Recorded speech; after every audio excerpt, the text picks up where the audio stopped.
शुभकामनाएं व्यक्त करता हूँ, मंगल कामनाएं व्यक्त करता हूँ। उन्होंने जो 2 कृतियों का आज उनकी लोकार्पण हुआ है, मैं बहुत बहुत बधाई देता हूँ, बहुत ही शुभकामनाएं व्यक्त करता हूँ। हमारे यहाँ शास्त्रों में कहा गया है कि व्यक्ति के ऊपर 3 ऋण होते हैं, हर व्यक्ति के ऊपर, और उनसे व्रण होने के लिए उसे उपक्रम करते रहना चाहिए। और मैं ये देख रहा हूं कि वो जो 3 ऋण बताए गए हैं, आदरणीय प्रेमलता त्रिपाठी जी का जो आपके कृतित्व है, आज का जो सुंदर समागम है, उन 3 ऋणों की पूर्ति हो रही है। पहला माना गया है देव ऋण, और देव ऋण के संदर्भ में बताया गया है कि जो कुछ भी हमें इस सृष्टि में प्राप्त हुआ है वो देवताओं की कृपा से प्राप्त हुआ है, चाहे वो इंद्र हो, यम हो, वरुण हो, कुबेर हो, जल हो, अग्नि हो, सूर्य हो, चंद्र हो, देवताओं से, और हमें उनके प्रति अनुग्रहित रहना चाहिए। क्योंकि संस्कृत की विद्वान है हमारे यहाँ काफी, मतलब अच्छी समर्पित मंडली है, तो इस विषय को मैं उल्लेख करना चाहूंगा, मैं उनकी कृतियों पर भी आऊंगा। तो इसके लिए ऋषियों ने उपक्रम बनाया, और ये उपक्रम बनाया कि हम देव ऋण से कैसे वन हो सकते हैं, क्योंकि देवताओं के प्रति हम कुछ नहीं कर सकते, क्या कर सकते हैं। तो उन्होंने कुछ देवता बना लिए संसार में, कौन से सूक्ति उन्होंने गढ़ी कि मातृ देवो भव, पितृ देवो भव, आतिथ्य देवो भव और आचार्य देवो। माता को देवता के समान माने, पिता को देवता के समान माने, आतिथ्य को देवता के समान माने, और आचार्य को देवता के समान माने। और उसके बाद जो दूसरा ऋण है पितृ, सांसारिक जीवन में प्रवेश करना, संतानोत्पत्ति करना और संसार को आगे बढ़ाना।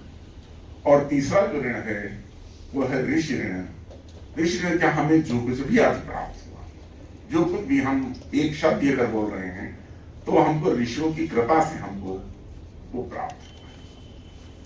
जैसा कि आप सभी लोग जानते हैं कि अगर हम पाणिनि से प्रारंभ करें तो पाणिनि चाहते हैं कि हम ज्ञान अर्जित करें, और सबसे पहले वो शिव जी की तपस्या करते हैं। और जब शिव जी की तपस्या करते हैं तो शिव जी प्रकट होते हैं और उनसे कामना व्यक्त करते हैं, क्या तुम्हारी कामना है, उससे पूछते हैं।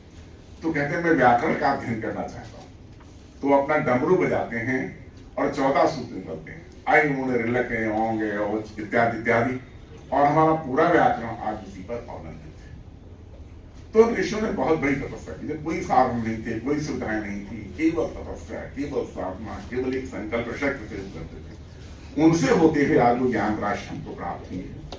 तो हमारा ये ऋण है उनके प्रति, ज्ञान राशि को आगे बढ़ाएंगे। और आदरणीय प्रेमलता त्रिपाठी जैसे जो सुधी संकल्पित साहित्यकार हैं, जो इस दिशा में कार्य कर रहे हैं, वो वास्तव में ऋण से मुक्त होने का कार्य कर रहे हैं। एक बार पुनः उन्हें बधाई। उनकी कृतियों के बारे में जो मैंने अभी सुना, बड़ा हर्ष हुआ। सबसे पहली बात कि वो जो दुर्लभ पात्र हैं उन पर वो कार्य कर रहे हैं। शुद्धकीर्ति पर उनका अभी मैंने सुना, शुद्धकीर्ति पर उन्होंने खंड काव्य लिखा है। निश्चित रूप से गोस्वामी तुलसीदास जी ने जो संकेत किया, तो विश्व कवि हैं, वो संकेत करते हैं, और शायद उनको एहसास था कि इस परंपरा को लोग आगे बढ़ाएंगे, जब वो कहते हैं कि मांडवी सुत की गति उर्मिला कुंवर लई हकारी के। केवल मांडवी, सुतकीर्ति और उर्मिला का उन्होंने उल्लेख किया। और अभी रेखा जी बता रही थी कि महावीर प्रसाद द्विवेदी जी ने कहा कवियों की उर्मिला विषय उदासीनता, और इसके ऊपर भी सबसे पहले रविन्द्रनाथ टैगोर ने लिखा काव्य उपेक्षिता, कि कवियों में जो काव्य में जो उपेक्षित लोग हैं उनकी ओर हमें ध्यान देना चाहिए। शुद्धकीर्ति पर उन्होंने लिखा, उन्हें बधाई।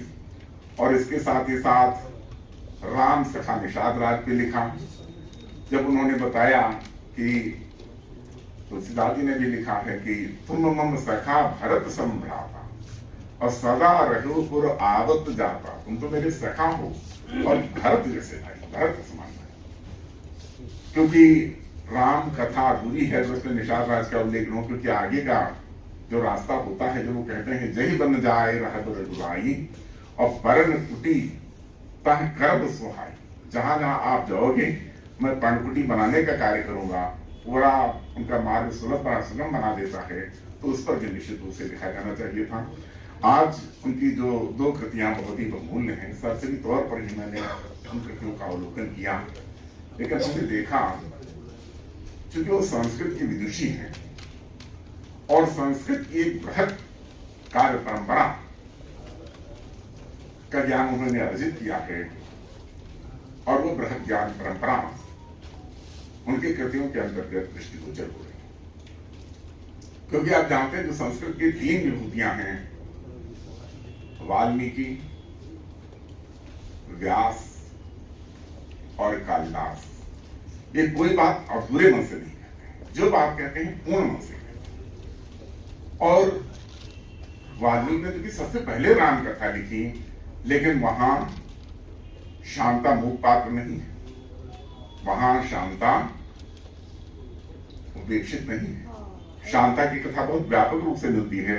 जब वो लिखते हैं वहां पर वाल्मीकि रामायण में है, बालकांड के 9वें सर्ग में, विभांडक सुत राजन सर्वोपाय रिहाने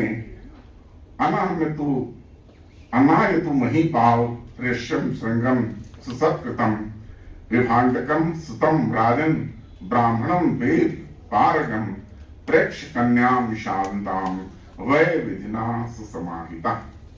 यानी अन्य देश में जब अकाल पड़ा तो उन्होंने विप्र वृंद का एक समूह बुलाया, कहा हम क्या करें। तो उन्होंने विचार किया और क्या कहा, अन्य देश में अकाल पड़ा तो ब्राह्मणों ने राजा भूमपाल को सलाह दी, राजन विभांडक के पुत्र ऋष्यशृंग वेदों के पारगामी विद्वान हैं, भोपाल आप सभी उपायों से उन्हें यहाँ ले आइए, बुलाकर उनका भली भांति सत्कार कीजिए, फिर एकाग्रचित्त हो वैदिक विधि के अनुसार उनके साथ अपनी कन्या शांता का विवाह कर दीजिए। ये सुझाव दिया गया और इसका उन्होंने अनुपालन किया और मंगल के विद्वत शांता का विवाह ऋष्यशृंग के साथ संपन्न होता है। और ये हम देखते हैं इस काव्य के अंतर्गत उल्लेख है। फिर क्या होता है कि जब राजा दशरथ को पुत्रेष्ट यज्ञ में ऋष्यशृंग आए, जैसा कि है कि शांता निरंतर ऋष्यशृंग की अनुगामी रहती, कभी उनका साथ नहीं छोड़ती, एक आदर्श पत्परायणा स्त्री पत्नी का वो कर्तव्य निर्वहन करती। तो लिखा है अंतः प्राण शर्माण शांतां दृष्ट्वा तथागतां सह भर्त्रा विशालाक्षी प्रीत्यानंद उपागमन। वाल्मीकि रामायण 11वें सर्ग के श्लोक 30 में लिखा है कि विशाल लोचना शांता को इस प्रकार अपने पति के साथ उपस्थित देख, जब वो आते हैं राजा दशरथ जी के बुलाने पर पुत्रेष्ट यज्ञ करने, उस समय का प्रसंग है, अंतः प्रति सभी रानियों को बड़ी प्रसन्नता हुई, वे आनंद मग्न हो गई। और ये बताता है कि निश्चित रूप से प्रसंग बताते हैं कि शांता का महत्व कवियों के लिए है, क्योंकि जब वो दशरथ की पुत्री हैं तो भगवान राम की बड़ी बहन हैं, और जब राम उनके नायक हैं, जो शक्तिशील सौंदर्य का प्रतीक हैं, तो निश्चित रूप से शांता की ओर की उनकी दृष्टि है। और मैडम ने वहां पर इसका विस्तार किया है। जब प्रारंभ में लिखते हैं शांता के जन्म का प्रसंग, हुआ सुमंगल राजभवन में सुन शांता की किलकारी, हर्षित होके दास दासियां कौशल्या की बलिहारी। ये मैडम के द्वारा लिखी गई पंक्तियां हैं, बहुत सुंदर। 752 में रचित है शांता काव्य कृति, अत्यंत रमणीय है। आदरणीय डॉक्टर प्रेमपाल त्रिपाठी जी निश्चित रूप से बधाई की पात्र हैं, और उन्हीं की पंक्तियों के साथ मैं अपनी वाणी को विराम दूंगा। वो लिखते हैं, सुखी रहे साम्राज्य पिता का, सुखी रहे साम्राज्य पिता का, जीवट मन ने साधा, करती हो अनमोल त्याग जो मिटा सकेगी बाधा, वंश वेद को अपने हित में सोचा नहीं विचारा, चुना साथी पथ शांता ने राज सुखों से न्यारा, राज सुखों से न्यारा। बहुत बहुत धन्यवाद।